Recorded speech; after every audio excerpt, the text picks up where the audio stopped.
विविध जिल्ह्यातल्या टॉप 9 बातम्यांचा आढावा घेऊयात। अमरावतीच्या रिद्धपूरमधील मठातील अत्याचार प्रकरणी संतापजनक माहिती समोर। पीडित अल्पवयीन मुलीवर सख्या मामाकडूनही अत्याचार।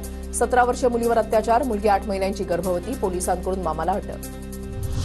मालेगाव जन्म प्रमाणपत्र घोटाळ्याप्रकरणी निलंबित नायब तहसीलदार धारणकरांना 6 आरोपी केलं। पोलीस आरोपपत्रामध्ये धारणकर फरार। निलंबितांवरही गुन्हा दाखल होण्याचे संकेत। 3 संशयितांना 14 दिवसांची न्यायालयीन कोठडी। नांदेड जिल्ह्यामध्ये बदलत्या वातावरणाचा आंब्याच्या मोहराला फटका। 15 दिवसांपासून जिल्ह्यामध्ये उष्णतेमध्ये वाढ, परिणामी आंब्याचा मोहर गळतीला सुरुवात। आंबा उत्पादक शेतकरी हैराण। बुलढाण्याच्या कोलवडमध्ये शेतकऱ्यांकडून राजमा आणि चिया पिकाची शेती। 40 ते 45 हेक्टरवर राजमा आणि चिया पिकाची लागवड। चियाला 22 ते 23 हजारांचा दर।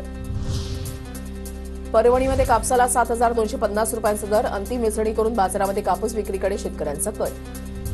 इचलकरंजीमध्ये श्री संत गजानन महाराजांचा प्रकट दिन सोहळा उत्साहात साजरा। 4 दिवसांच्या भजन कीर्तन कार्यक्रमानंतर पार पडला पालखी सोहळा। 10,000 भक्तांसाठी महाप्रसादाचं आयोजन। नांदेडच्या कंधारमध्ये उपअभियंता शासकीय कार्यालयामध्ये चोरी। कार्यालयामधील फॅन, बॅटरी, दुचाकीमधील बॅटरी लंपास। शासकीय कार्यालयातच चोरी झाल्यानं तालुकाभरामध्ये चर्चा। सोलापूरच्या म्हाड्यामधील अकोले खुर्द गावातील विद्यार्थी लोकसेवा आयोगाच्या परीक्षेमध्ये उत्तीर्ण। विद्यार्थ्यांची गावातून वाजत गाजत मिरवणूक। शाळेकडून विद्यार्थ्यांचा सन्मान।